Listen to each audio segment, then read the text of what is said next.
کچھ ہی دن پہلے کی بات ہے۔ مٹھو طوطا کی ماں کا انتقال ہو گیا تھا اور وہ اکیلا ایک درخت پر رہتا تھا۔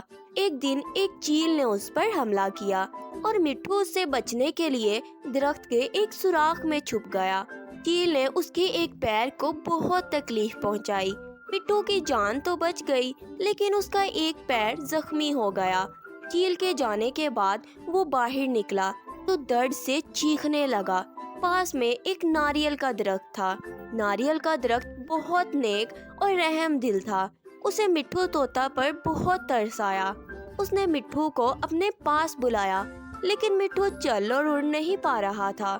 ناریل چاچا، میرے پیروں میں بہت درد ہو رہا ہے۔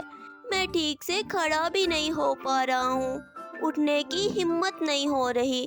میرے بچے پریشان مت ہو، تم اسی جگہ پر رہو۔ میں رنکی ماں سے کہہ کر تمہارے لیے دوائی منگوا لوں گا۔ میں تمہیں اپنے پتے کا تھوڑا سا رس پلاؤں گا، تمہیں اس سے طاقت ملے گی۔ جب بھی کوئی پرندہ بیمار ہوتا ہے یا کسی کو بخار ہوتا ہے یا کسی کو کمزوری ہوتی ہے تو وہ میرے پاس آتے ہیں اور میں انہیں رس پلا کر ٹھیک کر دیتا ہوں۔ ناریل کا درخت اپنے پتے کو آگے بڑھاتا ہے اور مٹھو کو رس پلا دیتا ہے۔ ناریل کے درخت نے مور کو جڑی بوٹی لانے کو کہا۔ مور کی لائی ہوئی جڑی بوٹیاں بھی مٹھو کو پلائی گئی۔ مور نے اس کے کچھ کھانے کے لیے چیزیں بھی منگوائی۔ کچھ ہی دن کے بعد مٹھو کے پیر کا زخم ٹھیک ہونے لگا۔ ایک ہنس بھی مٹھو کے لیے کچھ کھانے کا انتظام کرنے لگا تھا۔ مٹھو بیٹا، تم ذرا بھی پریشان مت ہونا۔ جب تک تم ٹھیک نہیں ہو جاتے ہم سبھی تمہارے لیے کھانے کا انتظام کریں گے۔ دیکھو ناریل درخت بھیا بھی تم سے کتنا پیار کرتے ہیں اور تمہارا کتنا خیال رکھتے ہیں۔ مور بھی تم سے پیار کرتا ہے۔ تم اپنے آپ کو کبھی اکیلا مت سمجھنا۔ کچھ دن بعد مٹھو طوطا بالکل ٹھیک ہو گیا لیکن اسے چلنے میں تھوڑی مشکل ہو رہی تھی۔ وہ اڑنے لگا تھا اور اپنے کھانے کا انتظام بھی خود کرنے لگا تھا۔ ایک دن ایک شکاری جنگل میں آیا اور اس نے ہنس اور اس کے بچوں کو دیکھ لیا۔ ہنس اپنے بچوں کے ساتھ تالاب میں تیر رہا تھا۔ وہ اپنے بچوں سے بہت پیار کرتا تھا۔ شکاری اس کے بچوں کو پکڑنے کے لیے تالاب میں اتر گیا۔ بیچارے بچے اپنے آپ کو بچانے کے لیے باپ کے پاس چلے آئے۔ ہنس نے ان کو اپنی لپیٹ میں لے لیا اور ان کے بچاؤ کے لیے لڑنے کے لیے تیار ہو گیا۔ مٹھو طوطا نے جب یہ دیکھا تو اس نے بہت سارے دوستوں کو اکٹھا کر لیا۔ دوستو، ہنس چاچا کے بچوں پر آفت آئی ہے، ہمیں مل کر ان کی حفاظت کرنی ہے۔ چلو شکاری پر حملہ کر دو، اپنی تیز تیز چونچ کا کمال دکھا دو۔ ہاں مٹھو، بچوں کو بچا لو، شکاری کو یہاں سے بھاگنا ہی ہوگا۔ مٹھو طوطا نے اپنے ساتھیوں کے ساتھ مل کر شکاری کے اوپر چونچ سے وار کرنا شروع کر دیا۔ شکاری اس وار کے لیے تیار نہیں تھا۔ وہ چاروں طرف حملے سے گھبرا گیا۔ اس کے باوجود وہ ہنس کے بچوں کی طرف آگے بڑھ گیا۔ اتنے میں ایک ناریل اس کے سر پر آ کر دڑم سے لگا۔ اسے دن میں تارے نظر آنے لگے۔ ہائے، مار ڈالا رے، مار ڈالا۔ ہائے، میرا سر چکرا رہا ہے، مجھے چکر آ رہا ہے۔ ایک طرف طوطے، ایک طرف ناریل کا درخت، یہ کیسا حملہ کر دیا مجھ پر۔ اتنے میں ایک اور ناریل آ کر اس کے سر سے ٹکرایا اور اسے نیچے گرا دیا۔ ابے سڑے ہوئے ٹماٹر، یہ طوطا اور ناریل کے درخت کا حملہ ہے۔ اس وار کے سامنے بڑے بڑے ہتھیار ڈال دیتے ہیں۔ تو کس کھیت کی مولی ہے؟ شکاری کی پٹائی ہونے کے بعد وہ بھاگتا ہوا ہی نظر آیا۔ اس طرح سے ناریل کے درخت اور مٹھو طوطا نے اپنے ساتھیوں کی مدد سے ہنس اور اس کے بچوں کی حفاظت کی اور شکاری کی پٹائی کر کے اسے بھاگنے پر مجبور کر دیا۔ مٹھو طوطا نے ناریل کے درخت سے جو سبق سیکھا تھا، وقت آنے پر اس نے اپنی نیکی کا ثبوت بھی دے دیا۔ کہتے ہیں اپنے لیے تو سبھی جیتے ہیں لیکن جو دوسروں کے کام آئے اس کی زندگی آسان ہو جاتی ہے۔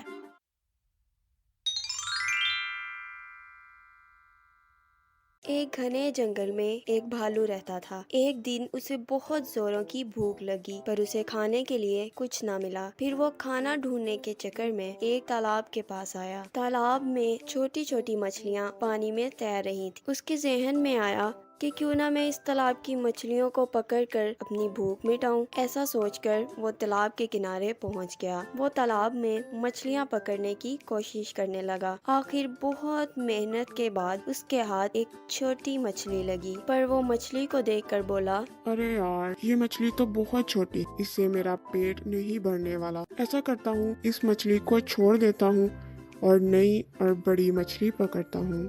ایسا کہہ کر اس نے وہ چھوٹی مچھلی پانی میں پھر سے چھوڑ دی۔ بہت محنت کے بعد پھر سے ایک مچھلی اس کے ہاتھ لگی، لیکن وہ مچھلی بھی چھوٹی تھی۔ وہ ارے یار، اتنی دیر محنت کرنے کے بعد پھر سے چھوٹی مچھلی ہاتھ لگی۔ اس چھوٹی مچھلی سے میرے پیٹ کی آگ کیسے بجھے گی؟ پھر کیا تھا، وہ پھر سے مچھلیاں پکڑنے لگا۔ وہ جو بھی مچھلی پکڑتا وہ چھوٹی ہوتی، اس سے اس کا پیٹ بھرنے والا نہیں تھا۔ بڑی مچھلی پکڑنے کے چکر میں اس نے چھوٹی چھوٹی مچھلیاں ہاتھ سے چھوڑ دی۔ ایسا کرتے کرتے شام ہو گئی، پر اس کے ہاتھ بڑی مچھلی نہیں لگی۔ اب وہ بھوکا ہونے کی وجہ سے مچھلیاں بھی ٹھیک سے نہیں پکڑ پا رہا تھا۔ وہ بہت تھک گیا تھا اور پانی میں بہت دیر کھڑا رہا کہ اسے بڑی مچھلی مل جائے گی۔ کچھ دوری پر ایک مگرمچھ بڑے دھیان سے اسے دیکھ رہی تھی۔ اسے اس کا شکار مل گیا تھا۔ وہ آہستہ سے چھپکے سے بھالو کے پیچھے آئی اور بھالو پر زور سے جھپٹ پڑی۔ اسے منہ میں پکڑ کر وہ دور پانی میں لے گئی۔ بیچارہ بھالو بھوک کی وجہ سے تھکا ہوا تھا۔ اس کے جسم میں طاقت ہی نہیں بچی تھی کہ وہ مگرمچھ کا مقابلہ کرے۔ اسی طرح وہ اپنی جان سے ہاتھ دھو بیٹھا۔ خود شکار کرنے آیا تھا پر دوسرے کا ہی شکار ہو گیا تو شیر اور لومڑی۔ بہت پرانی بات ہے، ایک جنگل میں ایک چالاک لومڑی رہتی تھی۔ وہ جنگل میں گھوم رہی تھی، اچانک سامنے اسے ایک گدھا نظر آیا۔ لومڑی بولی، کیا تم مجھ سے دوستی کرو گے؟ اگر تم نے ہاں کہا تو میں تمہیں یہ پورا جنگل گھماؤں گی۔ لومڑی نے پوچھا۔ اس نے گدھے کی طرف دوستی کا ہاتھ بڑھایا۔ گدھے کا کوئی دوست نہیں تھا۔ اس نے لومڑی کی دوستی قبول کر لی۔ دونوں نے وعدہ کیا کہ وہ ہمیشہ ایک دوسرے کی مدد کریں گے۔ اس دن کے بعد دونوں اپنا زیادہ تر وقت ایک دوسرے کے ساتھ گزارنے لگے۔ وہ جنگل میں گھوما کرتے، گھنٹوں ایک دوسرے سے باتیں کیا کرتے۔ گدھا لومڑی کا ساتھ پا کر بہت خوش تھا۔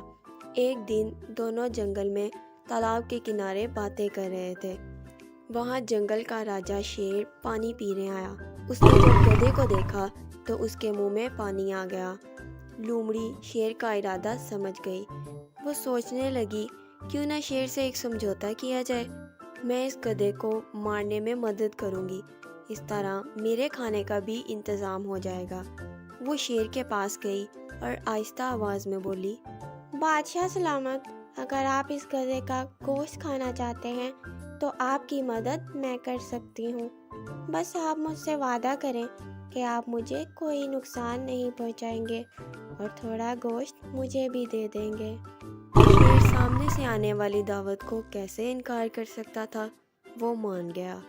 اگلے دن منصوبے کے مطابق لومڑی گدھے کو کھانا ڈھونڈنے کے بہانے جنگل میں ایک ایسی جگہ لے گئی جہاں ایک گہرا گڈھا تھا۔ لومڑی کی باتوں میں الجھے گدھے کی نظر گڈھے پر نہیں پڑی اور وہ اس میں گر پڑا۔ لومڑی نے فوراً درخت کے پیچھے چھپے شیر کو اشارہ کر دیا۔ شیر بھی اسی موقع کی تاک میں تھا۔ اس نے پہلے لومڑی پر حملہ کیا اور اس کو مار کر اس کا گوشت کھایا۔ بعد میں اس نے گدھے کو مار کر اس کے گوشت کی دعوت اڑائی۔ اس کہانی سے ہمیں یہ سبق ملتا ہے کہ دوست کو دھوکہ دینے کا انجام برا ہی ہوتا ہے۔ Thanks for watching. Please subscribe to our channel.